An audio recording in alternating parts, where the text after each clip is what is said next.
ઓમ સહનાવવતુ સહનૌ ભુનક્તુ સહ વીર્યંકરવાવહૈ તેજસ્વિનાવધીતમસ્તુ મા વિદ્વિષાવહૈ. ઓમ શાંતિ શાંતિ શાંતિ. હરિ ઓમ. શ્રી ગુરુભ્યો નમઃ. હરિ ઓમ. ઓમ ગુરુર્બ્રહ્મા ગુરુર્વિષ્ણુઃ ગુરુર્દેવો મહેશ્વરઃ ગુરુઃ સાક્ષાત પરમ બ્રહ્મ તસ્મૈ શ્રી ગુરવે નમઃ. વસુદેવસુતં દેવં કંસચાણૂરમર્દનં દેવકી પરમાનંદં કૃષ્ણં વંદે જગદ્ગુરું.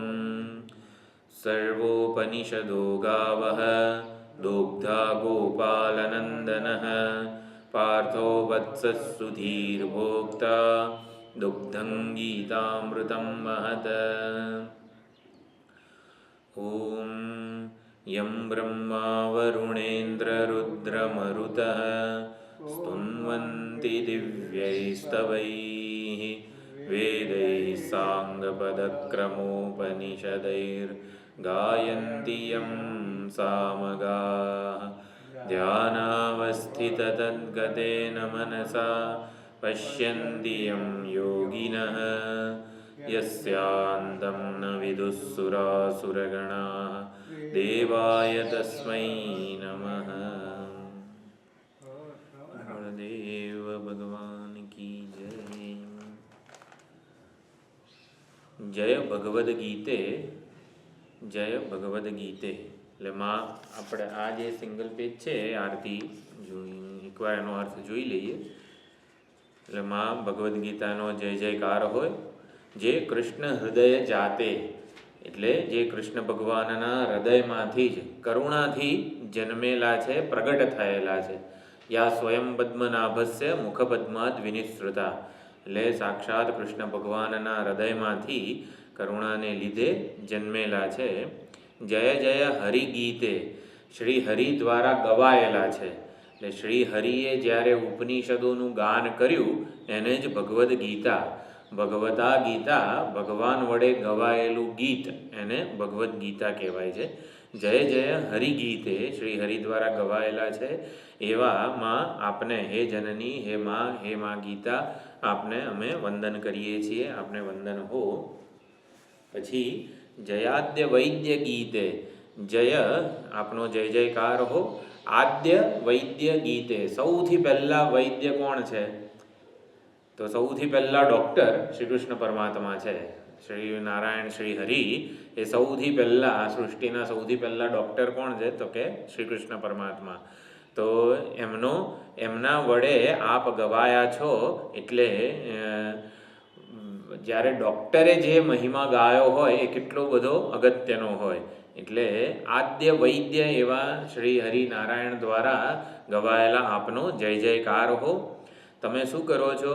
હે માં ભગવદ્ ગીતા વિષાદ રોગ ભાજે એટલે વિષાદ દુઃખ શોક જે મનુષ્ય માત્રની સમસ્યા છે એ વિષાદ રૂપી રોગનું ભાજે એટલે કે એનો નાશ કરનારા છો. વિષાદ રૂપી રોગ માટેની દવા છો તમે. એનાથી શું થાય છે? પ્રદત્ત સર્વ તાપહારી દિવ્ય ભેષજે પ્રદત્ત એનાથી આપો છો. શું? સર્વ તાપ સંપૂર્ણ પ્રકારના જેટલા પણ તાપ હોય, આધ્યાત્મિક તાપ, આપણા શરીર વગેરેને લગતા જે કોઈ તાપ હોય, આધિભૌતિક આજુબાજુના વાતાવરણમાંથી ઠંડી ગરમી વગેરેને લીધે જે કંઈ તાપ આવે અને જે કંઈ પરિબળો જે છે આધિદૈવિક પરિબળો એના લીધે જે કંઈ તાપ આપણને જન્મે છે એનું હરણ કરવા માટે દિવ્ય ભેષજ રૂપા છો. દિવ્ય દવા ભેષજ એટલે દિવ્ય દવા રૂપ આપ છો. તો એ આપનારા આપ છો. એટલે હે માં ભગવદ્ ગીતા વિષાદરૂપી રોગને દૂર કરવા માટે, સર્વ તાપનું હરણ કરવા માટે દિવ્ય ભેષજ રૂપ તમે છો. વેદ કેદાર જેસી વેદ કેદાર એટલે ક્યારો. આપણે તુલસીમાંનો ક્યારો હોય તો એ ક્યારો એટલે કેદાર. વેદરૂપી કેદારમાં તમે જન્મેલા છો. એટલે સમગ્ર વેદના અર્થના સાર રૂપે સમગ્ર વેદો જે અર્થ આપણને પહોંચાડવા માગે છે, સંપૂર્ણ વેદશાસ્ત્રોનું અધ્યયન ના થઈ શકે તો ભગવદ્ ગીતાનું અધ્યયન કરીએ તો સંપૂર્ણ વેદનું અધ્યયન થયેલું કહેવાય. એટલે વેદરૂપી ક્યારામાં તમે જન્મેલા છો.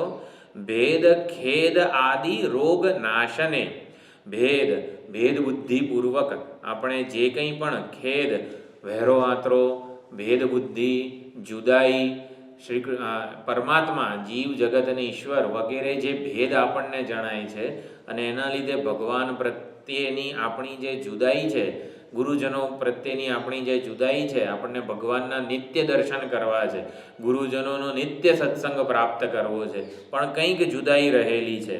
તો એ ભેદ જે છે એ આપણામાં ખેદ જન્માવનારો છે કે ભગવાનના સતત દર્શન મને નથી થતા, ગુરુજનોના સતત દર્શન નથી થતા. તો એ ભેદરૂપી ખેદ જે છે એ રોગના નાશ કરવા માટે અત્યંત શક્ત મુક્તિ ભેષજા, એટલે અત્યંત શક્ત એટલે રોગના નાશ માટે અત્યંત શક્તિશાળી છો અને મુક્તિ ભેષજા, મુક્તિરૂપી દવા માટે તમે પર્યાપ્ત છો. એટલે સંપૂર્ણ રોગમાંથી આવી રીતે મુક્તિની દવા આપનારા આપ છો. બીજા શ્લોકમાં ત્વમેવ માધવોક્તા સમસ્ત ભેદહંત્રી, આપ જ માધવ વડે માયાયા ધવઃ માધવઃ. હા, બીજો ત્વમેવ માધવોક્તા એટલે માધવ એટલે શ્રી કૃષ્ણ પરમાત્મા માયાના ધવ એટલે પતિ, સ્વામી. તો જે માયાને વશ કરીને સંપૂર્ણ જગતનું સર્જન, પાલન અને લય કરે છે એવા ત્વમેવ માધવોક્તા એટલે કે ગીતા માતા પણ પરમાત્મા દ્વારા જ એનો ઉપદેશ થયેલો છે. સમસ્ત ભેદહંત્રી, સમસ્ત ભેદનું હનન કરનારા છો. અને એમાં ઉપદેશ શું આપેલો છે? સાંખ્ય કર્મ ભક્તિ યોગ મુક્તિ વારિધે. સાંખ્ય યોગનો ઉપદેશ આપેલો છે, કર્મયોગનો ઉપદેશ આપેલો છે, ભક્તિ યોગનો ઉપદેશ આપેલો છે. તો 1 થી 6 અધ્યાયમાં કર્મયોગનો, 7 થી 12 અધ્યાયમાં ભક્તિ યોગનો અને 13 થી 18 અધ્યાયમાં જ્ઞાન યોગનો, સાંખ્ય યોગનો ઉપદેશ આપેલો છે.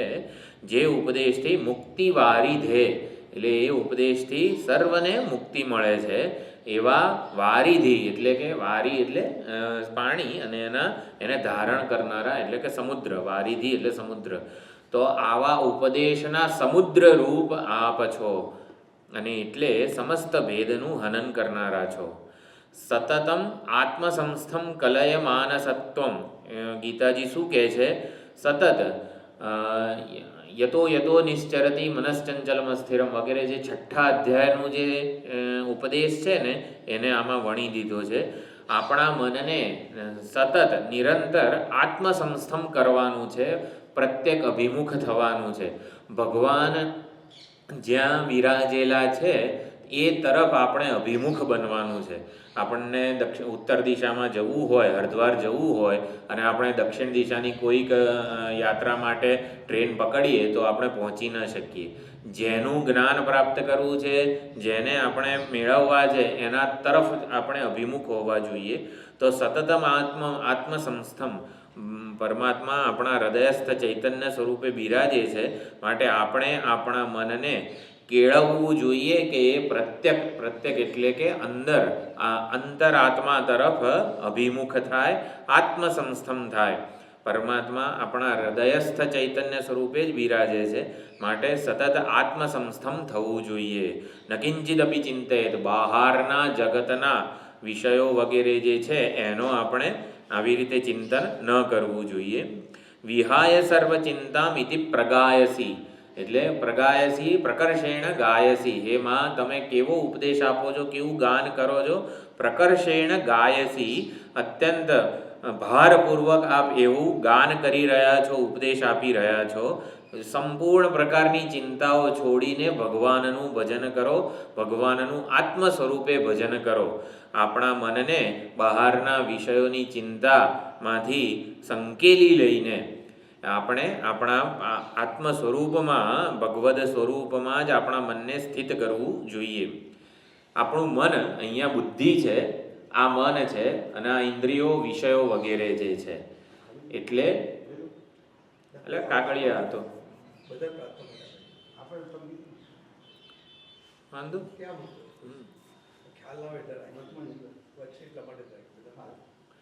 એટલે મન, જો ઇન્દ્રિયો અને આ મન છે અને આ બુદ્ધિ છે અને આ ઇન્દ્રિયો અને વિષયો છે. એટલે મન જો ઇન્દ્રિયોના અને જગતના વિષયોનું ચિંતન કરે તો જેમ કીધું છે હરંતિ પ્રસભમ મનઃ, વિષયો જોઈને જો મન વિષયોમાંથી આકર્ષિત થઈ જાય તો એને હરણ કહેવામાં આવે છે. મન એ વિષયોએ, ઇન્દ્રિયોના વિષયોએ મનનું હરણ કરી લીધું અને જો મન આ ઇન્દ્રિયોના વિષયોમાં, જગતના વિષયોમાં એનું હરણ ન થઈ જાય તો મન બુદ્ધિના નિશ્ચયનું વરણ કરે. એટલે બુદ્ધિ જાણે છે કે પરમાત્માનું જ્ઞાન જ પ્રાપ્ત કરવું જોઈએ, પરમાત્માનું ભજન કરવું જોઈએ. એટલે મન જો બુદ્ધિને અનુસરે તો એને સંહરણ કહેવામાં આવે છે. યદા સંહરતે ચાયમ કૂર્મોંગાનીવ સર્વશઃ, બીજા અધ્યાયમાં જે કીધું કે જેમ કાચબો પોતાના અંગોને અંદર ખેંચી લે છે, સંકેલી લે છે, એને સંહરણ કહેવામાં આવે છે. એટલે મન જો ઇન્દ્રિયોના વિષયોમાં આકર્ષાઈ જાય તો એને હરણ કહેવાય, પરંતુ મન જો બુદ્ધિના નિશ્ચયને, બુદ્ધિના જ્ઞાનને અનુસરે તો એને સંહરણ કહેવામાં આવે છે. તો એવી જ રીતે સર્વ પ્રકારની ચિંતા જે છે ક્યારે છૂટે?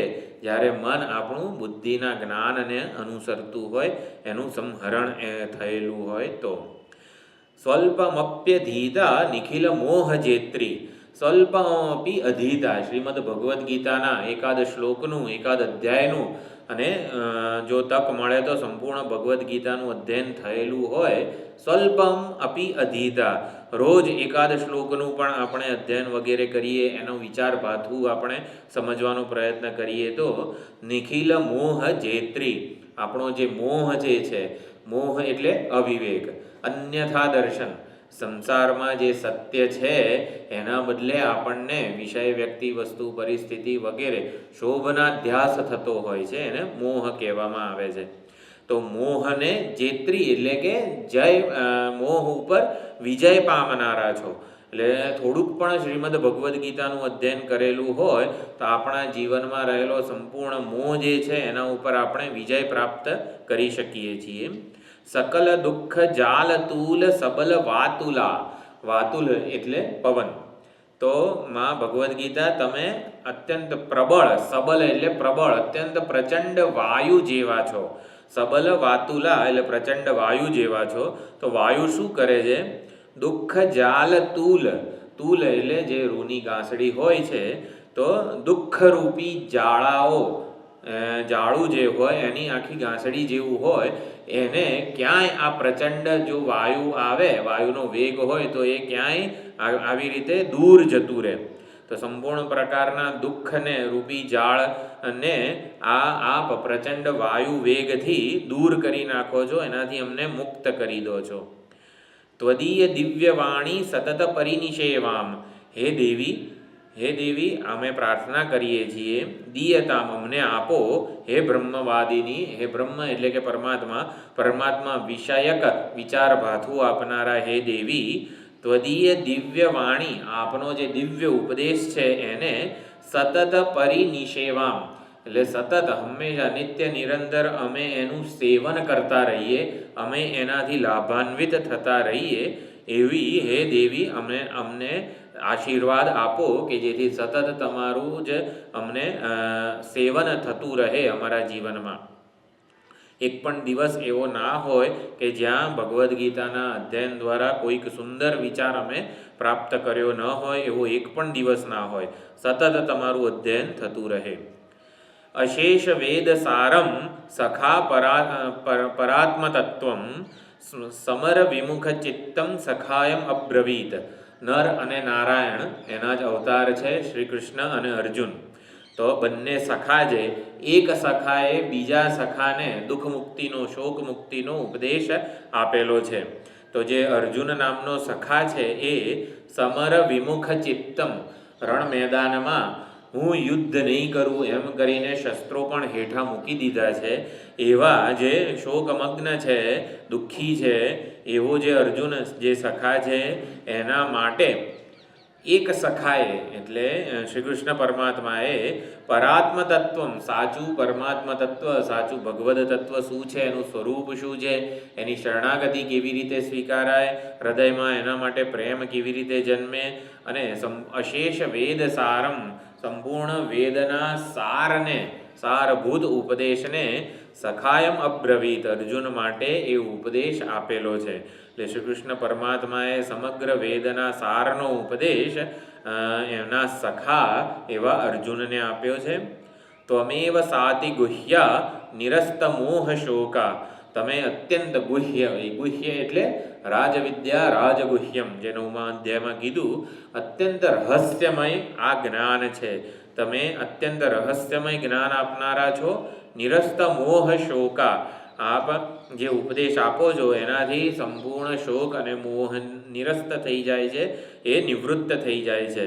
વળી આપની શું વિશેષતા છે? હે માં ભગવદ્ ગીતા, પુનશ્ચ બાદરાયણેન ગીત વૈભવા, બાદરાયણ બદ્રિકાશ્રમમાં રહેતા જે વેદવ્યાસજી છે, વેદવ્યાસજીએ રણ મેદાનમાં જે શ્રી કૃષ્ણ પરમાત્માએ ઉપદેશ આપેલો એને મહાભારતના આ જે ભીષ્મ પર્વ છે ને એમાં વણી દીધો છે. મહાભારતના શાંતિ પર્વમાં વણી દીધું. ભીષ્મ પર્વમાં વિષ્ણુ સહસ્ત્રનામ છે અને નહીં, ભીષ્મ પર્વમાં જ છે ભગવદ્ ગીતા. હા, એટલે બાદરાયણ એવા વેદવ્યાસજીએ એ ઉપદેશને મહાભારત નામના ગ્રંથમાં વચ્ચે વણી દીધો છે, ગૂંથી દીધો છે, સંગૃહિત કરી દીધો છે. એટલે ગીત વૈભવ, અત્યંત વૈભવપૂર્વક આપને આવી રીતે મહાભારતના જે ગ્રંથ છે એમાં ગાયેલું છે. એટલે વેદ વ્યાસજીએ ભગવદ્ ગીતાને આવી રીતે અત્યંત વૈભવપૂર્ણ ગાયેલી છે. પ્રપદ્ય મામ અનન્યમ, શું કહે છે ભગવદ્ ગીતા? સર્વ જીવોને સર્વ ધર્માન પરિત્યજ્ય મામ એકમ શરણમ વ્રજ, તું ખાલી અનન્ય ભાવે મારી શરણાગતિ સ્વીકાર. પ્રપત્તિ એટલે શરણાગતિ, પ્રપદ્ય એટલે કે તું મને શરણે આવ. મામ અનન્યમ, અનન્ય ભાવે મને શરણે આવ. બીજી કોઈ જ પ્રકારની ચિંતા કે બીજા કોઈ પ્રકારના સલામતી વગેરેના ટેકા રાખ્યા વિના મને જ મારું જ શરણ લે. વિમુંચ સર્વધર્માન, સર્વધર્માન પરિત્યજ્ય જે કીધું, સર્વ પ્રકારના કર્તવ્યો સર્વ પ્રકારના ધર્મોને છોડીને તું મારી શરણે આવ. અશેષ પાપ મુક્તતામ ત્વમ આશુ ગચ્છસી, અહમ ત્વા સર્વ પાપેભ્ય મોક્ષયિષ્યામિ. સંપૂર્ણ પ્રકારના જે પાપ છે, જે કંઈ પણ સંચિત જે કર્મના ફળો જે છે, જે ભોગવ્યા વિના છૂટકો નથી, એ બધાથી તું આશુ, આશુ એટલે તરત જ, થોડી વાર રહીને એવું નહીં, પરંતુ તરત જ મુક્ત થઈ જઈશ. અશેષ પાપ મુક્તતામ ત્વમ આશુ ગચ્છસી, સંપૂર્ણ પ્રકારના પાપથી હંમેશ માટે મુક્ત થઈ જઈશ. અવાપ્નુયાશ્ચ શાંતિમ સ્થિતિમ ચ શાશ્વતીમ ત્વમ, તું શાશ્વતી સ્થિતિ અને શાંતિને પ્રાપ્ત કરીશ. તો એ પ્રમાણે માં ભગવદ્ ગીતા આપણને કહે છે કે સંપૂર્ણ પ્રકારની ચિંતા વગેરેને છોડીને, કર્તવ્યનો ભાર બધું છોડીને મારી શરણે આવ તો તને શાંતિ અને શાશ્વતી શાંતિ, શાશ્વતી એટલે કાયમ રહેનારી, જરા પણ વધઘટ ન થનારી કાયમી શાંતિ તને મળશે. ઇતિ પ્રગર્જયંતી, એવી વિશેષ રૂપે ગર્જના કરે છે માં ભગવદ્ ગીતા કે સંપૂર્ણ પ્રકારની ચિંતા વગેરે છોડીને એક મારું શરણ લે તો એવું સુંદર વિચાર પાથું પ્રાપ્ત થાય. એ પ્રમાણે શાંતિ અને સ્થિતિ, સ્થિતિ એટલે કે જ્યાંથી આપણને કોઈ વિચલિત ન કરી શકે એવી સ્થિતિ આપણને પ્રાપ્ત થશે. માટે હે માં, હે માતરમ, અહમ ત્વામ ભજામી, હું આપનું ભજન કરું છું, આપનું વરણ કરું છું. એટલે ભગવદ્ ગીતા જે છે એની આ પ્રકારે આ સુંદર એક સંસ્કૃત આરતી છે.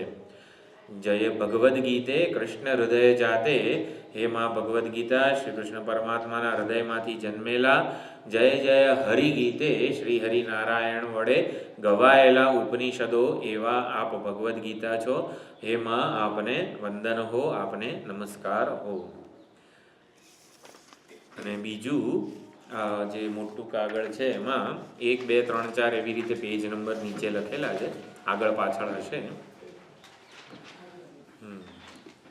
વાંગમયી કૃષ્ણ મૂર્તિ, તો શ્રી કૃષ્ણનું વાંગમય સ્વરૂપ એવી શ્રીમદ ભગવદ્ ગીતા છે.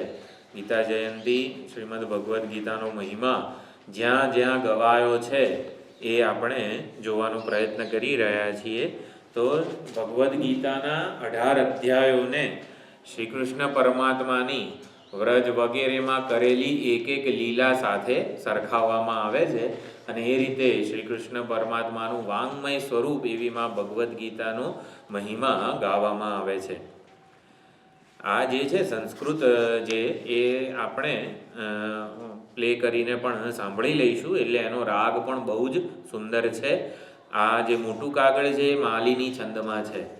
એટલે સંસ્કૃતના પણ સુંદર શ્લોકો મહારાષ્ટ્રના એક વિદ્વાન છે શ્રીકર વર્ણેકર ભાસ્કર, એમણે ઘણા બધા આવી રીતે ગ્રંથો રચેલા છે.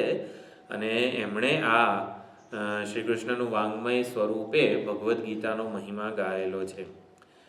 તો પહેલું જે શ્લોક છે એટલા સુંદર રૂપક આપેલા છે કે આપણને ખરેખર માં ભગવદ્ ગીતા અને શ્રી કૃષ્ણ પરમાત્મા બંનેનું સાથે સાથે ચિંતન થઈ જાય. રોજ એકવાર આને વાંચવાનું મન થાય. તો શ્રી કૃષ્ણ પરમાત્માએ જે લીલા કરી છે એને આવી રીતે ભગવદ્ ગીતાના આધારે સમજવાની છે. મુનિજનોના પવિત્ર ચિત્તરૂપી નિકુંજમાં સંચરણ કરનાર યમ બ્રહ્મા વરુણેન્દ્ર રુદ્ર મરુતઃ, તો એમાં જ ધ્યાયંતી એટલે કે અનેક ઋષિ મુનિઓ જેમને ચરણ કમળને પોતાના હૃદયમાં જેનું ધ્યાન ધરે છે. તો શ્રી કૃષ્ણ પરમાત્મા નિકુંજમાં વિચરણ કરે છે. તો નિકુંજ શું છે? તો નિકુંજ તો આ જે પવિત્ર ઋષિ મુનિઓ સંતો મહાત્માઓ છે એનું મન છે. તો મુનિજનોના પવિત્ર ચિત્તરૂપી નિકુંજમાં સંચરણ કરનાર એટલે શ્રીમદ ભગવદ્ ગીતાના ઉપદેશનો અર્થ જ્યાં છે એટલે શ્રી કૃષ્ણ પરમાત્મા જ્યાં વિચરણ કરે છે ને ત્યાં આ ભગવદ્ ગીતાનો અર્થ પ્રગટ થાય છે. એટલે મુનિજનોના ચિત્તમાં શ્રી કૃષ્ણ પરમાત્મા વિચરણ કરે છે. એટલે કે મુનિજનો પોતાના ચિત્તમાં શ્રી કૃષ્ણ પરમાત્માનું ધ્યાન કરતા હોય તો ભગવદ્ ગીતાનો અર્થ ત્યાં પ્રગટ થતો હોય છે. એટલે નિકુંજમાં સંચરણ કરનાર એટલે કે પોતાના અર્થને પ્રકાશિત કરનાર. પછી માનવ સમૂહોની ચંચળ ચિત્ત વૃત્તિરૂપી ગોપીઓના મનમાં આકર્ષણ જન્માવનાર. જેટલી પણ ગોપીઓ છે એ ગોપીઓને આપણા બધાની ચિત્ત વૃત્તિ સાથે સરખાવેલી છે. તો આપણા બધાના મનમાં જે વૃત્તિ ઉત્પન્ન થાય છે એમાં આકર્ષણ જન્માવનાર એટલે મનની વૃત્તિઓમાં આકર્ષણ જન્માવનાર એવા શ્રી કૃષ્ણ પરમાત્મા છે અને એમનો ઉપદેશ છે. પ્રત્યેક પદના મધુર અર્થના સ્ફુરણ રૂપ વેણુનો નાદ કરનાર. તો શ્રી કૃષ્ણ પરમાત્મા વેણુનાદ કરી રહ્યા છે. તો વેણુનાદ વડે શું કરે છે? ભગવદ્ ગીતાના પ્રત્યેક પદના મધુર અને મંગળકારી અર્થ પ્રગટ કરી રહ્યા છે. એના અર્થના સ્ફુરણ રૂપે આ વેણુનો નાદ કરી રહ્યા છે. તો જે વેણુનો નાદ કરે છે ને એ તો હકીકતમાં ભગવદ્ ગીતાના પ્રત્યેક પદો અને શ્લોકોના અર્થનું સ્ફુરણ આપણામાં કરાવી રહ્યા છે. એવી ભગવાનની વાંગમયી મૂર્તિ શ્રીમદ ભગવદ્ ગીતાનો જય જયકાર હો. પછી બીજા શ્લોકમાં કહે છે આ શ્રીમદ ભગવદ્ ગીતા અને શ્રી કૃષ્ણ પરમાત્મા બંને આકર્ષિત કરે છે. શું કરે છે? સત્વ રજસ તમસ આ ત્રણેય ગુણોમાંથી બનેલ જેટલા પણ અંતરાય છે ને એ બધાને દૂર કરે છે. તો સત્વ રજસ તમસ ત્રિગુણાત્મિકા માયા રૂપી આ જગત છે. જગતમાં જેટલા પણ શોક મોહ વગેરે જે અંતરાય છે એને આકર્ષી લે છે. અને માયારૂપી પૂતના, તો પૂતના ઉદ્ધાર કર્યો છે ભગવાને. તો માયારૂપી પૂતનાને એટલે પૂતનાને માયા સાથે સરખાવી છે. માયારૂપી નયનરમ્ય પૂતના અત્યંત સુંદર રૂપ લઈને પૂતના પ્રગટ થઈ હતી. તો એના વિષય નામના સમગ્ર વિશ્વમય દૂધનું શોષણ કરી લીધું.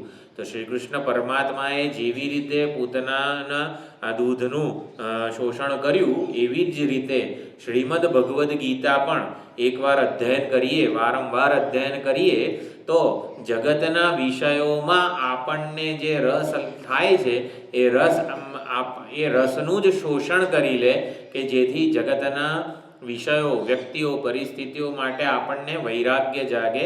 વૈરાગ્ય એટલે સ્વસ્થ સંબંધ થાય, સ્થપાય, આપણે આકર્ષણ ન રહે, આપણે આસક્તિપૂર્વક જગત સાથે જોડાઈએ નહીં.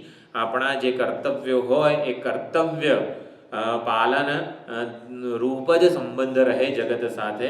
આપણે જેમ 7મા અધ્યાયમાં વિચાર કરીએ છીએ, પ્રત્યેક વસ્તુનું ઈશ્વરાર્પણ થાય ત્યારે ભોગ્ય બુદ્ધિ નથી રહેતી, અને એના બદલે આપણે કંઈક કર્તા બુદ્ધિ, એટલે મારું શું કર્તવ્ય છે એ બુદ્ધિ જન્મે છે. એટલે ભોગ્ય બુદ્ધિને સંકેલી લે છે. શ્રી કૃષ્ણ પરમાત્મા પૂતનાના દૂધનું શોષણ કર્યું, એવી જ રીતે શ્રી કૃષ્ણની વાંગ્મયી મૂર્તિ શ્રીમદ ભગવદ્ ગીતા સમગ્ર જગતમાં જે આસક્તિ વગેરે જે છે એ વિષરૂપી જે દૂધ છે, આસક્તિરૂપી વિષ, એનું શોષણ કરી લે છે. પછી 3જા શ્લોકમાં શકટાસુર ઉદ્ધાર જે છે, શકટનો ઉદ્ધાર કર્યો પોતાના પગ વડે, ચરણ વડે શ્રી કૃષ્ણ પરમાત્માએ, તો એ અહીંયા યાદ કરે છે કવિ. મુનિજનોના હૃદયમાં બિરાજમાન ભગવાન શ્રી કૃષ્ણ ક્યાં છે? મુનિજનોના હૃદયમાં બિરાજે છે. એટલે મુનિજનો હૃદયમાં સતત જેનું ચિંતન કરે છે એવા ચરણ કમળ, એટલે કે આપણા શ્રીમદ ભાગવતનું પઠન કરીએ ત્યારે પણ ભગવાનના ચરણ અગ્ર ભાગ જે છે, ચરણનો અગ્ર ભાગ જે નખની જ્યોતિ છે, એ હૃદયના અંધકારને દૂર કરનારી છે. અને માટે જેટલા પણ ભક્તો વગેરે ધ્રુવ વગેરે થઈ ગયા, એ ભગવાનના ચરણ કમળના અગ્રભાગનું પોતાના હૃદયમાં ધ્યાન કરતા હોય છે. એટલે મુનિજનો હૃદયમાં સતત જેનું ધ્યાન ધરે છે એવા ચરણ વડે, એવા ચરણ કમળ વડે રમત રમતમાં જેમણે શકટાસુરનો ઉદ્ધાર કર્યો. તો શકટ શું છે? શકટ એટલે આપણું જે બળદગાડું. તો બળદગાડાના જે 2 પૈડા છે એ જન્મ અને મૃત્યુરૂપી બંને ચક્રો વડે સંચાલિત આ શકટરૂપી કપટી, એક કપટ કરીને એ પ્રગટ થયેલો હતો શકટાસુર. તો જન્મ અને મરણ એ બંને ચક્રો વડે, તો જન્મ એ આપણા જીવનનો સૌથી પ્રારંભિક, જેમ કે દોરી હોય તો પહેલો છેડો અને બીજો છેડો, આ 2 છેડા છે. તો આપણા જીવનના પણ જન્મ અને મૃત્યુ આ 2 છેડા છે, આ ચક્ર છે. તો જીવન રથરૂપી આ જીવ ભાવરૂપી જે આ રથ છે એનો ઉદ્ધાર કરે છે ભગવાન શ્રી કૃષ્ણ પરમાત્મા પોતાના ચરણ વડે.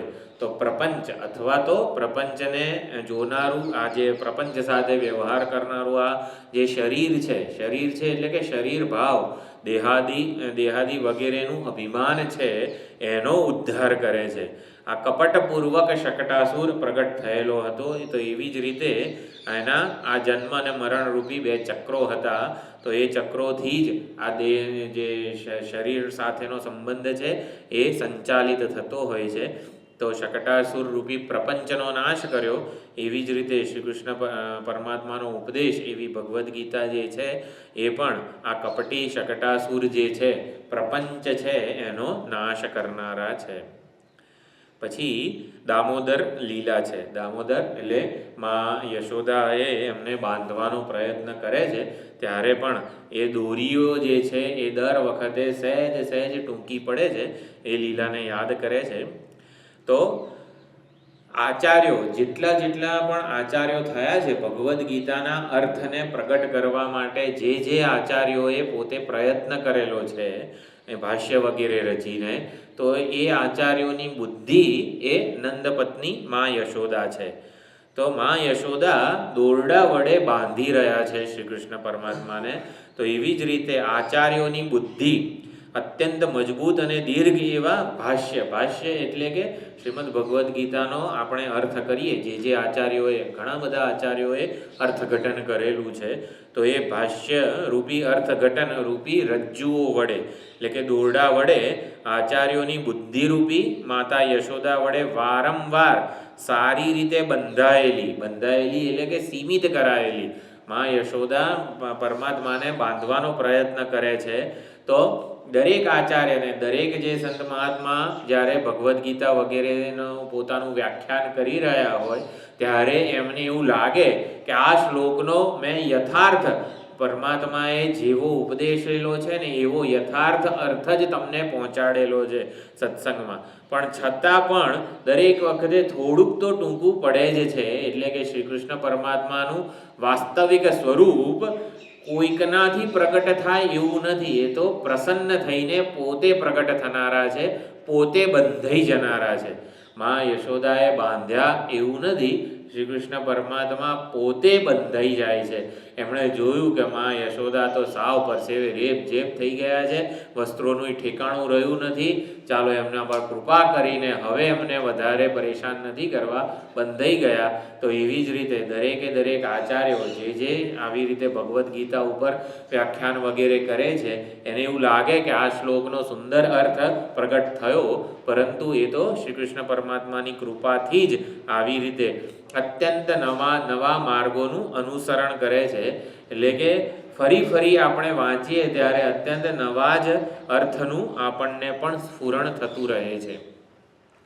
પછી ગોપી જે વસ્ત્ર અપહરણ લીલા છે એને યાદ કરે છે. તો ભગવાન કદમના વૃક્ષ ઉપર ચડીને ગોપીઓના વસ્ત્રોનું અપહરણ કરેલું છે. તો કદમનું વૃક્ષ શું છે? તો સત્વરૂપી વૃક્ષ ઉપર ચડીને નદીમાં આ સ્નાન કરી રહી હતી ગોપીઓ. તો નદી કઈ છે? ભ્રમરૂપી નદી. આ જગત સત્ય છે, હું આ શરીર છું વગેરે જેટલા પણ ભ્રમ આપણે સેવી રહ્યા છીએ એ બધું એ નદી છે. નદીમાં ડૂબી રહેલી બુદ્ધિરૂપી ગોપીઓ, આ જેટલી પણ ગોપીઓ છે આપણા બધાની બુદ્ધિ છે. તો બુદ્ધિના વિકારોનું એમણે અપહરણ કરેલું છે. ગોપીના વસ્ત્રોનું અપહરણ કર્યું એટલે બુદ્ધિના જે દોષ છે, બુદ્ધિમાં જે મળ રહેલો છે, બુદ્ધિમાં અજ્ઞાન, કામના વગેરે જે કંઈ પણ મળ અથવા તો જે વિકારો રહેલા છે, રાગ, દ્વેષ, કામ, ક્રોધ વગેરે જે કંઈ પણ મળ કે વિક્ષેપ કે વિકારો રહેલા છે એ બધાનું અપહરણ કરી લે છે શ્રી કૃષ્ણ પરમાત્મા. કેવી રીતે અપહરણ કરી લે છે? રાગ, દ્વેષ વગેરે મળનું સત્વરૂપી વૃક્ષ ઉપર ચડીને. તો સત્વગુણ, સત્વવૃત્તિ, સત્વાત સંજાયતે જ્ઞાનમ, સત્વગુણથી પ્રેરિત એવા જ્ઞાનોના ઉપદેશ દ્વારા ગોપીઓ એટલે કે આપણી બુદ્ધિરૂપી બુદ્ધિના વિકારરૂપી મળનું વસ્ત્રોનું અપહરણ કર્યું અને પછી ગોપોનો પણ ઉદ્ધાર કરેલો છે. તો ગોપો, અંધકાસુર વગેરે જેટલા પણ અસુરો હતા, ગોપ બાળોને આવી રીતે અને જે અજગર સ્વરૂપે જે પ્રગટ થઈને બધા ગોપોને પોતાની અંદર લઈ લીધે, તો એનું શું નામ હતું? અઘાસુર. હા, અઘાસુર, અંધકાસુર વગેરે જેટલા પણ અસુરો હતા એટલે એ લોકો એટલે ગોપ બાળો જે છે એ એમાં આસક્ત થઈ ગયા હતા, એની જોડે રમતા હતા. ધેનુકાસુર વગેરે એ બધા જોડે ગોપ બાળકો રમતા હતા. અઘાસુરના તો અંદર પેટમાં જ જતા રહ્યા હતા.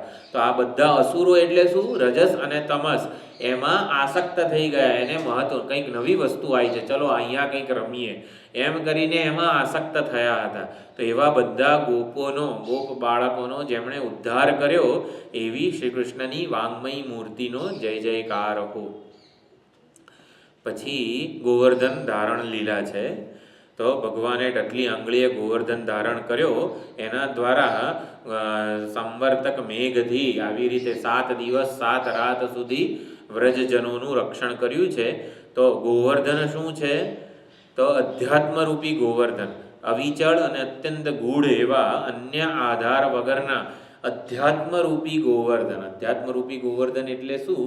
આત્મ સ્વરૂપનો બીજા અધ્યાયમાં જે ઉપદેશ આપેલો છે, ન જાયતે મ્રિયતે વા કદાચિત નાયમ ભૂત્વા ભવિતાવાન ભૂયઃ, બીજા અધ્યાયના 11મા શ્લોકથી 25મા શ્લોક સુધીનો અને પછી જેટલા આગળ પણ જ્યાં જ્યાં આત્મ સ્વરૂપના જ્ઞાનનો ઉપદેશ, સાચું પરમાત્મ સ્વરૂપ શું છે કે જેનો જન્મ પણ નથી, જેનું મૃત્યુ પણ નથી વગેરે, તો એ જે અધ્યાત્મ જ્ઞાનરૂપી ગોવર્ધનને ધારણ એમણે કરેલો છે, એમણે ઉપદેશ પોતાના વચન ઉપર ધારણ કરેલો છે. ટટલી આંગળીએ ધારણ કરેલો છે એટલે શું? ગોવર્ધન પર્વત એટલે 11 થી 25 બીજા અધ્યાયના 11 થી 25 જેવા જે આત્મ સ્વરૂપના જ્ઞાનનો ઉપદેશ આપનારા જે શ્લોકો છે એ આપણે સમજવાના છે.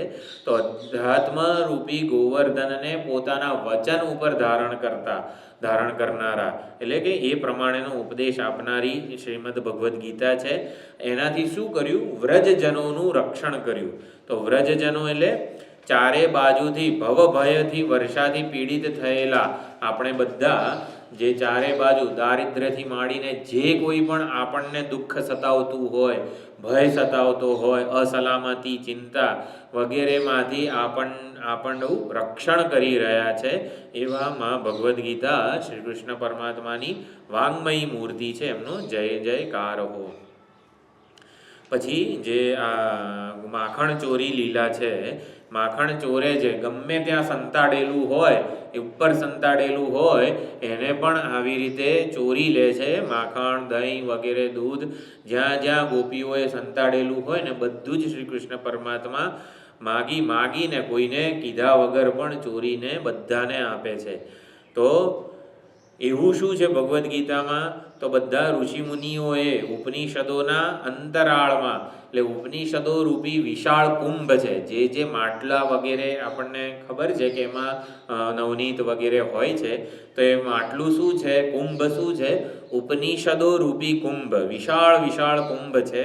અને એમાં અધ્યાત્મ જ્ઞાન રૂપી આ માખણ રહેલું છે. દૂધ, દહીં, માખણ વગેરે જે કંઈ પણ હોય એ બધું. તો એમાં ઊંડા અંતરાળમાં પહેલાંના જમાનામાં આપણા ગુરુજનો જે છે એ તો જ્યાં આવા પરિવ્રાજક સંન્યાસીઓ વગેરે રહેતા હોય હિમાલયમાં, પછી આવી રીતે શંકરાચાર્યજી પણ જેવી રીતે નર્મદા કિનારે ઓમકારેશ્વરમાં ગોવિંદ પાદાચાર્ય પાસે ગયા, એટલે પહેલાં આ જ્ઞાન આવી રીતે અંતરાળ પ્રદેશમાં જ મળતું હતું. આપણે સામે ચાલીને જગત સાથેનો, સ્વજનો સાથેનો છેડો છોડીને આપણે આવી રીતે હિમાલયમાં, વનમાં જવું પડે જ્ઞાન લેવા માટે. પરંતુ માં ભગવદ્ ગીતા કેવી રીતે છે? તો જેમ શ્રી કૃષ્ણ પરમાત્માએ અંતરાળમાં ક્યાંક સંતાડેલું હોય માખણ, તો એ ચોરી લઈને બધાને આપે. તો એવી જ રીતે માં ભગવદ્ ગીતાએ પણ સંન્યાસી થઈને જ જે વિદ્યા કે જે જ્ઞાન મળે એ જ્ઞાનને સામાન્ય બધા લોકો સુધી પહોંચાડેલું છે. પરમાર્થ જ્ઞાન જે છે એ જીવંત વ્યવહારનું સાધન બને અને વ્યવહારમાં વણી લેવાય એવો ઉપદેશ આપેલો છે. પછી એ જ વસ્તુને ફરીથી કહે છે 8મા શ્લોકમાં, શુદ્ધ પરમાત્મરૂપી તેજથી પ્રકાશિત અને સ્મૃતિ વિહિત કર્મ માર્ગનું વિધાન કરતી સુંદર શ્લોકો રૂપી કુંભો દ્વારા ઉપનિષદ એટલે બ્રહ્મ વિદ્યા કે આત્મ સ્વરૂપનું જ્ઞાન, એના અમૃતનું પ્રદાન કરતી શ્રી કૃષ્ણની વાંગમયી મૂર્તિનો જય જયકાર હો.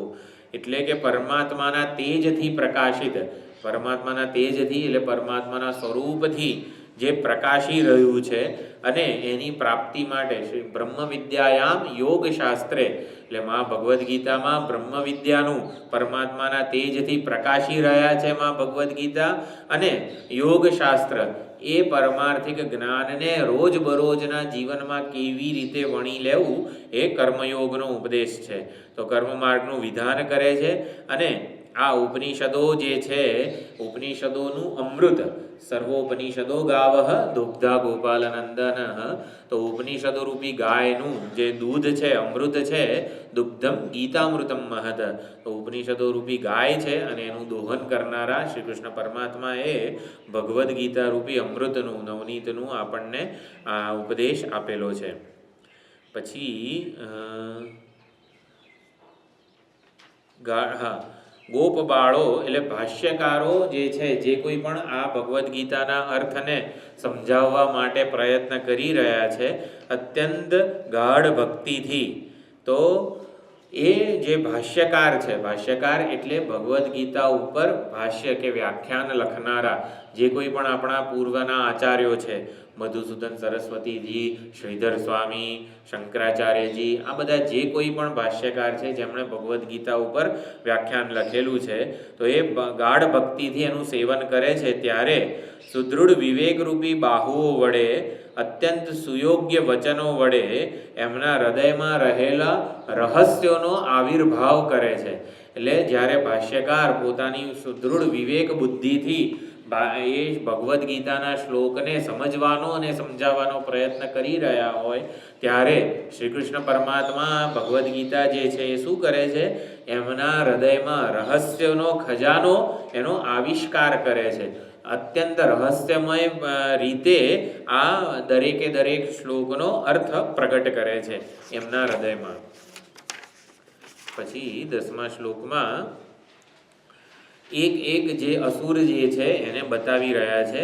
હૃદયરૂપી નદીમાં કામરૂપી કાલીય નાગનો ઉદ્ધાર કર્યો ભગવાને. એટલે આપણા હૃદયમાં જે કંઈ પણ કામ, ધર્મ વિરુદ્ધો ભૂતેષુ કામોસ્મી ભરતર્ષભ, તો ધર્મથી અવિરુદ્ધ કામ ભગવાન છે, પરંતુ અધર્મને અનુસરનારો જે કામ છે એ કાલીય નાગ છે. તો અધર્માચરણને અનુસરનારો, અધર્માચરણ કરીને મને ગમે તે કરીને આટલું જોઈએ ઈચ્છા પૂરતી અધર્મના માર્ગે કરે છે આ કાલીય નાગ. તો કામ જે અધર્મના માર્ગે પૂરો થવાનો પ્રયત્ન થાય છે એ કાલીય નાગનો, ઉત્કટ મદરૂપી કુવલય હાથીનો, કુવલય હાથી એ મદનું પ્રતીક છે, લોભનું પ્રતીક છે, ચાણૂર દૈત્ય, અને કંસ એ ક્રોધનું પ્રતીક છે. તો આ ક્રોધ એટલે જન્માષ્ટમીએ આપણે શ્રી કૃષ્ણ પરમાત્માનો જન્મોત્સવ ઉજવીએ છીએ. તો જન્મોત્સવ ઉજવીએ ત્યારે કંસનો ઉદ્ધાર કર્યો. કંસ એટલે કામ, ક્રોધ વગેરે જે કોઈ પણ એની આખી સેના સમજી લેવાની. તો એ બધાનો નાશ કરે છે. તો ક્રોધરૂપી કંસનો નાશ કરતી શ્રી કૃષ્ણની વાંગમયી મૂર્તિનો જય જયકાર હો. કામ, ક્રોધ, લોભ આ ત્રણ જે છે એ નરકના દ્વાર છે. તસ્માદ એતત્રયમ ત્યજેત, એ પ્રમાણે ભગવદ્ ગીતાના 17મા અધ્યાયમાં આપેલો છે ઉપદેશ. અને પછી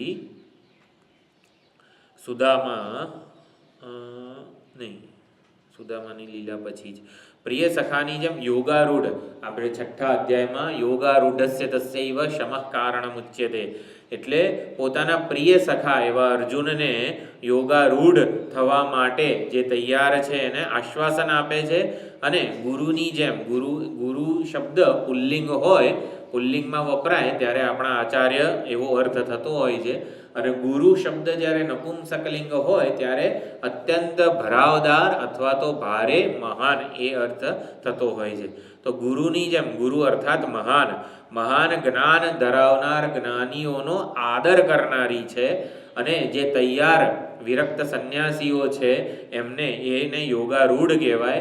એમને કર્મના ત્યાગનું આશ્વાસન આપે છે કે હવે તમે સર્વ કર્તવ્યોનો ત્યાગ કરીને કેવળ ભગવદ પરાયણ જીવન જીવી શકો છો, ઈશ્વર સમર્પિત જીવન જીવી શકો છો. અને નિશ્રેયસનો માર્ગ બતાવીને, પરમ નિશ્રેયસ એટલે કલ્યાણનો માર્ગ બતાવીને પોતાના પુત્રની જેમ સદભક્તનું લાલન કરે છે, પાલન કરે છે. એવી શ્રી કૃષ્ણની વાંગમયી મૂર્તિનો જય જયકાર હો. પછી કુચેલ સંપત, એટલે કે સુદામા કોણ છે? તો આપણે મુમુક્ષુઓ જે છીએ એ બધા સુદામા છે, જે ભગવાનને આવી રીતે શરણાગત થયેલો છે. અને જ્ઞાનરૂપી સંપત્તિ વિહીન સુદામા હતા, અત્યંત દરિદ્ર હતા. તો દારિદ્ર્ય શું છે આપણું?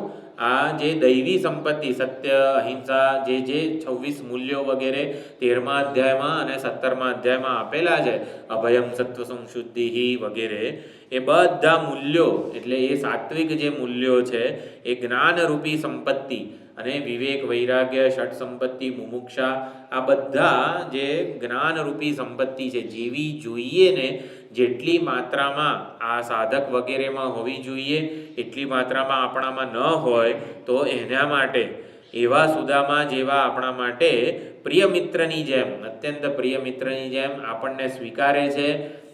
ભગવદ્ ગીતા આપણામાં જ્ઞાનની સંપત્તિ, વિવેક, વૈરાગ્ય વગેરે ઓછા હોય પૂરેપૂરા ન હોય તો પણ આપણને પ્રિય મિત્રની જેમ સ્વીકારે છે અને આપણા કાર્પણ્ય દોષને, કાર્પણ્ય એટલે કાયરતા એટલે શું? જેમ કાયરતાના દોષથી અર્જુન જે છે એ અભિભૂત થઈ ગયો હતો, કરવા યોગ્ય જે છે યુદ્ધ, પોતાનું ધર્મને ભૂલી ગયો હતો અને ન કરવા યોગ્ય હું સંન્યાસી થઈ જઉં, વનમાં જતો રહું, એ પ્રમાણે પરધર્મનો એને વાલો લાગવા લાગ્યો હતો, એને કાર્પણ્ય દોષ કીધેલો છે.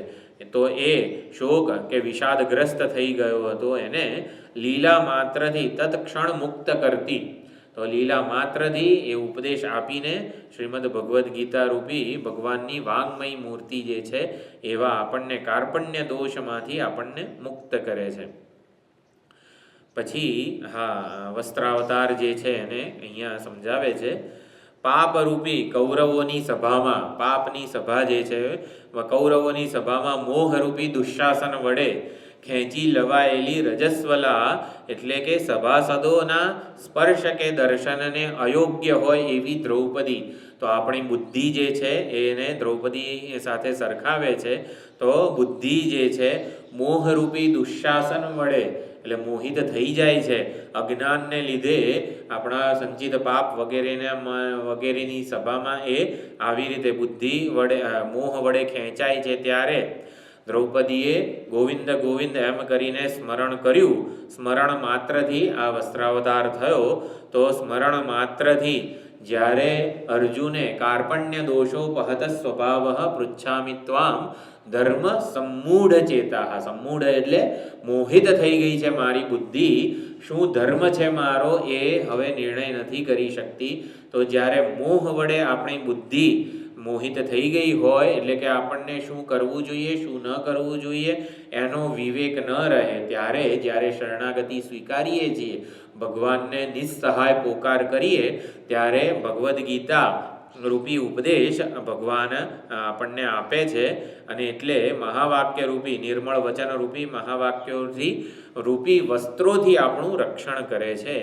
એવી શ્રી કૃષ્ણની વાંગમય મૂર્તિનો જય જયકાર હો. પછી જ્ઞાન યોગ રૂપી શંખને, જ્ઞાન યોગ, યોગ એટલે પરમાત્માની પ્રાપ્તિનું સાધન. તો જ્ઞાન જ્યારે પરમાત્માની પ્રાપ્તિનું સાધન બને એને જ્ઞાન યોગ કહેવાય. તો જ્ઞાન યોગ રૂપી શંખના નાદને પોતાના મુખમાં ધારણ કરતી, ત્રણેય લોકનું હિત કરનાર સત્કર્મ રૂપી કર્મયોગ. એટલે જ્ઞાનયોગ અને કર્મયોગ આ બે પ્રકારનો ઉપદેશ ભગવાને ભગવદ્ ગીતામાં આપેલો છે. લોકેસ્મિન દ્વિધા નિષ્ઠા પુરા પ્રોક્તા મયાનગ જ્ઞાન યોગેન સાંખ્યાનામ કર્મયોગેન યોગીનામ. તો જે ત્રીજા અધ્યાયમાં આપેલો છે શ્લોક એ પ્રમાણે જ્ઞાનયોગનો અને કર્મયોગનો ઉપદેશ આપેલો છે. તો સમગ્ર જે બ્રહ્માંડ છે, જગત છે, એનું હિત કેવી રીતે થાય? યજ્ઞાર્થાત કર્મણોન્યત્ર લોકોયમ કર્મબંધન. તો યજ્ઞ ભાવે આ કર્મયોગની ભાવનાથી જ્યારે આપણે કર્તવ્યનું પાલન કરીએ ત્યારે જગતરૂપી જે ચક્ર છે ને એ બરોબર ચાલતું હોય છે. તો એવા ચક્રને, કર્મયોગ રૂપી ચક્રને પોતાના હાથમાં ધારણ કરતી અને વક્ષસ્થળ ઉપર નવધા ભક્તિ રૂપી ભક્તિયોગ, શ્રવણમ કીર્તનમ વિષ્ણોહો વગેરે જે છે નવધા ભક્તિ, એવા અમૂલ્ય રત્નોના હારને ધારણ કરતી શ્રી કૃષ્ણની વાંગમય મૂર્તિનો જય જયકાર હો. હવે 7મા અધ્યાયમાં આ ભક્તિનો વિષય આવવાનો છે. દૈવી યેષા ગુણમયી મમ માયા દુરત્યયા. આ દૈવી આ માયા જે છે એ દુરત્યયા છે, એનું અતિક્રમણ કરવું, એના પર વિજય મેળવવો અત્યંત કઠિન છે. કોઈ પોતાની જાતે આ માયાને પાર પામી શકે એમ નથી. પરંતુ મામેવ યે પ્રપદ્યન્તે માયા મેતામ તરંતિ તે. મારી જે પ્રપત્તિ એટલે શરણાગતિ, જે મારું શરણ લે છે એટલે જે મારી શરણાગતિ સ્વીકારે છે, મારી ભક્તિ કરે છે, માયા મેતામ તરંતિ તે, એ માયાને તરી જાય છે. તો એ જે ભક્તિ જે છે, નવધા ભક્તિ રૂપી અમૂલ્ય રત્નોના હારને ભગવાન હૃદયમાં ધારણ કરે છે. એટલે ભક્તિ જે છે એ ભગવાનની પ્રિયતમા છે. માયા તો ભગવાનના દરબારમાં નર્તકી છે. તો નર્તકીમાંથી ભગવદ્ ગીતા આપણા ધ્યાનને, આપણી નજરને આવી રીતે ભગવદ અભિમુખ બનાવે છે. ભગવાન પ્રતિ આપણી દ્રષ્ટિને કેન્દ્રિત કરે છે. તો ભગવાનના હૃદયમાં જ આ ભગવદ્ ગીતા બિરાજી રહ્યા છે. નવધા ભક્તિ રૂપી નવધા ભક્તિનો ઉપદેશ હવે સુંદર રીતે આ 7મા અધ્યાયમાં શરૂ થશે. અને શાસ્ત્ર વિહિત રથિસ એટલે જે ભગવદ્ ગીતાનું આખું જે રૂપક છે, પ્રતીક છે, ભગવાન સારથી છે અને અર્જુન રથી છે, રથસ્વામી છે. તો ભોગમાં પ્રવૃત્ત થયેલી જ્ઞાનેન્દ્રિયો અને કર્મેન્દ્રિયો રૂપી ઘોડાઓને, તો ઇન્દ્રિયોને ઘોડા સાથે સરખાવેલા છે. અને શાસ્ત્ર વિહિત સ્વધર્મમાં આચરણમાં પ્રેરતા વાક્યો રૂપી લગામથી, એટલે આપણી ઇન્દ્રિયો જગતમાં સ્વાભાવિક રીતે પોતાના આવેગ અનુસાર ખેંચાતી હોય તો લગામ જોઈએ. તો લગામ શું છે? સ્વધર્મનું આચરણ. મારું શું કર્તવ્ય છે, મને ગમે છે માટે કરું કે પછી મારે શું કરવું જોઈએ, મારું શું કર્તવ્ય છે, મારું શું પ્રદાન છે, મારી શું ભૂમિકા છે. તો એ પ્રમાણે લગામપૂર્વક રથિસ્થાનીય દેહી એટલે અર્જુન આપણા બધાનું પ્રતીક છે. એવા રથિસ્થાનીય આપણા જીવોનું રક્ષણ કરતી, એટલે ભગવદ્ ગીતા સ્વરૂપ શ્રી કૃષ્ણ પરમાત્મા આપણા જીવન રથના સારથી છે. આપણી ઇન્દ્રિયો રૂપી ઘોડાઓને લગામપૂર્વક, લગામ કઈ છે? આ ઉપનિષદના એટલે કે સ્વધર્મના, શાસ્ત્ર વિહિત સ્વધર્મના આચરણમાં પ્રેરનારા વાક્યો, યજ્ઞાર્થાત કર્મણોન્યત્ર 3જો અધ્યાય આખો સમજી લેવાનો. તો એ લગામ છે અને એનાથી આપણા જીવન રથને સાચી દિશામાં આધ્યાત્મિક પ્રગતિના માર્ગે એ પ્રેરી રહ્યા છે. અને પછી અર્જુનનો આવી રીતે 18 અધ્યાય રૂપી સુંદર રથમાં બિરાજીને વિજયનો ઉપદેશ કર્યો છે. તો કયા છે વિજયનો ઉપદેશ? કેવી રીતે કર્યો? જન્મ મરણ ધરાવનાર ધર્મક્ષેત્રે કુરુક્ષેત્રે સમવેતા યુયુત્સવ. તો ધર્મક્ષેત્ર કેમ કીધું છે? ધર્મ કરવાની તક મનુષ્ય યોનિમાં જ છે. 84 લાખ યોનિ કહેવાય છે, પણ એમાં ધર્મ કે કર્તવ્યનું પાલન કરી શકે એવી તક એક જ છે મનુષ્ય યોનિમાં. બળદ ગમે તેટલું સત્કર્મ ખેતી વગેરે કરે, સારામાં સારું અનાજ વગેરે માટે હળ ખેડે, એણે પુણ્યો કર્યા છે એવું ન કહેવાય. અને એની લાતથી આપણને વાગે તો એણે પાપ કર્યું છે એવું પણ ના કહેવાય. તો ધર્મ અધર્મ પાપ પુણ્ય કમાવી શકીએ ને એવું એક જ આ મનુષ્ય યોનિ છે. તો જન્મ મરણ ધરાવતા ધર્મક્ષેત્રની મધ્યમાં ધર્મ અને અધર્મના વિવેક વડે ચિત્તમાં સંમોહ થવાને લીધે શોકમગ્ન થયેલા અર્જુન શોકમગ્ન થઈ ગયો. કારણ કે ધર્મ અને અધર્મનો અવિવેક કે મોહ એને થયો. આ જે મારું ધર્મ શું છે, શું સ્વજનોને હણીને મારે આ યુદ્ધમાં વિજય પ્રાપ્ત કરવો જોઈએ કે પછી આ યુદ્ધ છોડીને વનમાં જતા રહેવું જોઈએ? એ ધર્મ અને અધર્મ એનો અવિવેક એને થયો હતો અને એટલે એ શોકમગ્ન થઈ ગયો હતો. તો એવા અર્જુનનો સાથ, ચાલ આપણે પણ વનમાં જતા રહીએ એવું ભગવાને નથી કીધું. ભગવાન એટલે અર્જુન તો રથના પાછળના ભાગમાં બેસી જાય છે, પણ ભગવાન પોતાનું જે સારથીપણું છે, સારથીની જગ્યા છોડતા નથી, ત્યાંથી ઊભા નથી થતા, પરંતુ ત્યાં જ બેસી રહીને ભગવાને અર્જુનને 18 અધ્યાય રૂપી સુંદર રથમાં વિરાજીને વિજયનો ઉપદેશ આપ્યો છે. કેવી રીતે? હતો વા પ્રાપ્સસી સ્વર્ગમ જીત્વા વા ભોક્ષ્યસે મહીમ. આ ક્ષત્રિય માટે ધર્મયુદ્ધ એ સ્વર્ગનું ઉઘાડું દ્વાર છે. એટલે યુદ્ધમાં હણાઈશ તોય સ્વર્ગમાં જઈશ અને જીતીશ તો આ રાજ્યને ભોગવીશ. વિજયનો ઉપદેશ સારથી રૂપે બેસીને શ્રી કૃષ્ણ પરમાત્માએ આપેલો છે. ભીષ્મ પિતામહ જ્યારે અર્જુનને મારવા માટે ઉદ્યત થયા ત્યારે રથનું જે ચક્ર જે પૈડું છે એ ઉપાડીને અર્જુનનું રક્ષણ કરનારા શ્રી કૃષ્ણ પરમાત્મા છે. એવી જ રીતે સર્વથા ખાળી ન શકાય એવા પ્રબળ ષડરિપુરૂપી ભીષ્મ. તો ભીષ્મ, દ્રોણ વગેરે બધા અજેય યોદ્ધાઓ હતા. કોઈ રીતે વ્યવહારિક કાયદાઓથી એમનો નાશ થાય એવો હતો જ નહીં. પરંતુ આ તો ભગવાન છે અને માટે સર્વથા અજેય એવા યોદ્ધાઓને પણ એમનું પણ કંઈક નબળી કડી જે હતી. એટલે યુદ્ધ જીતવાનો નિયમ એવો છે કે સામેવાળા પક્ષમાં જે કંઈ નબળી કડી હોય, નબળાઈ હોય ને એ સૌથી પહેલાં જાણવી જોઈએ. દેવો અને અસુરો વચ્ચે હંમેશા યુદ્ધ થતું હોય છે. તો દેવતાઓ અને અસુરો વચ્ચે યુદ્ધ થાય, અસુરો જાણી જાય છે આ દેવતાઓની નબળાઈ શું છે, અને એટલા માટે આ યુદ્ધ ચાલતું જ રહે છે. કોક વાર દેવો જીતી જાય, કોક વાર અસુરો જીતી જાય. દેવો હંમેશ માટે અસુરોને કેમ નાશ નથી કરી શકતા? જે પૌરાણિક બધી કથાઓ છે, કોક વાર દેવો જીતી જાય, કોક વાર અસુરો જીતી જાય. અસુરો જે છે ને દેવોની નબળાઈ જાણે છે.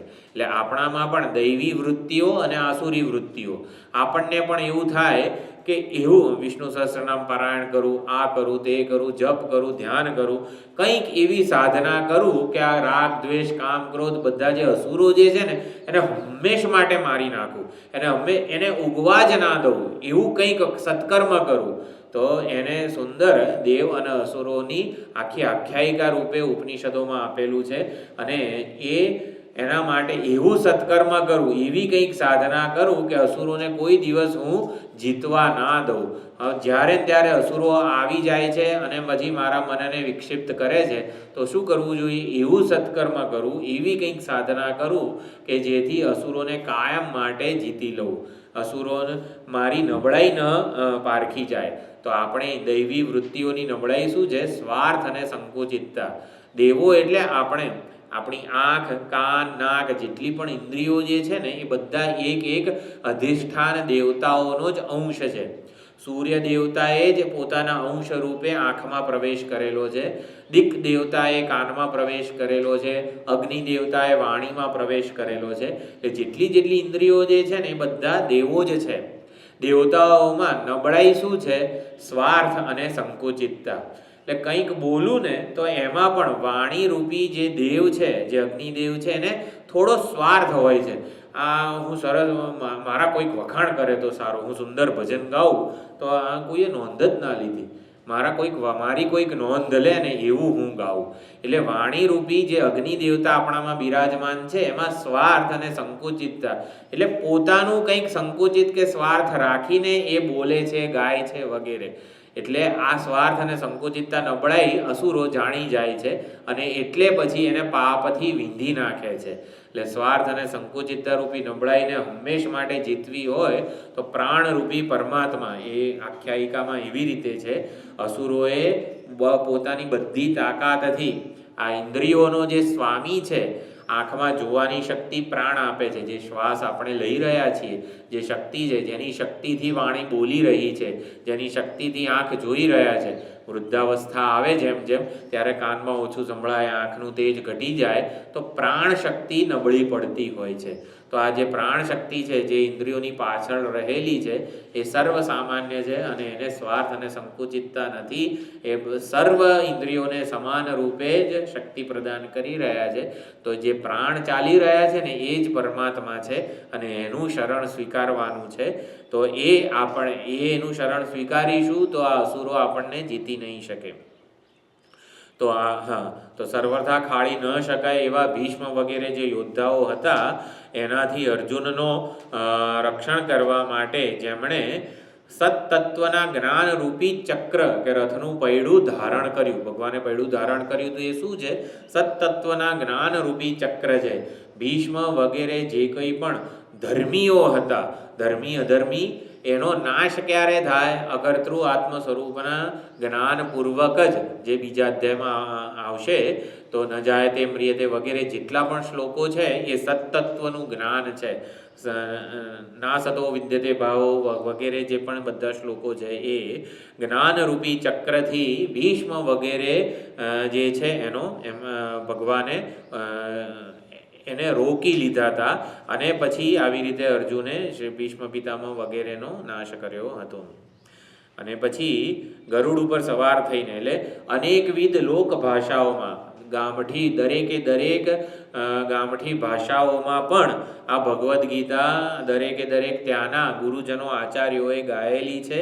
એટલે અનેકવિધ લોક ભાષાઓમાં સારી રીતે કથન થયેલું છે ભગવદ્ ગીતાનું. તો એવી રીતે ગરુડ ઉપર સવાર થઈને સમસ્ત ત્રિભુવનમાં ચિરકાળ પર્યંત જે આવી રીતે સંચરણ કરી રહ્યા છે, એવામાં ભગવદ્ ગીતાનો જય જયકાર હો. અને વિદ્વાનોની કમળ સમાન જ્ઞાન દ્રષ્ટિથી જે જોવાય છે. કમળ ઉપર પાણી નાખીએ તો પાણી વહી જાય છે, એ પાણી આવી રીતે કમળના પત્ર ઉપર રહેતું નથી. તો કમળપત્ર અસંગ હોય છે, કમળપત્ર વિશાળ હોય છે. તો કમળ સમાન જ્ઞાન દ્રષ્ટિથી, એટલે કે વિદ્વાનોની કમળ સમાન જ્ઞાન દ્રષ્ટિ હોય છે, અને એના દ્વારા આ ભગવદ્ ગીતા ઉપર વિચાર થાય છે. અને ભગવદ્ ગીતાનો જે પ્રત્યેક શ્લોક છે એનું સુંદર વિચાર પાથવું આપણને આ વિદ્વાનોએ જે વિચારેલું છે ને એના દ્વારા જ આપણને મળતું હોય છે. અનેક બધી યુક્તિઓ દ્વારા પણ કરેલું છે વિદ્વાનોએ આ ભગવદ્ ગીતાનું અર્થઘટન. તો એવી જયતુ જયતુ ગીતા વાંગમયી કૃષ્ણમૂર્તિ, ભગવાનની વાંગમયી એવી શ્રી કૃષ્ણ પરમાત્માની મૂર્તિનો જય જયકાર હો. તો એકવાર આ જે છે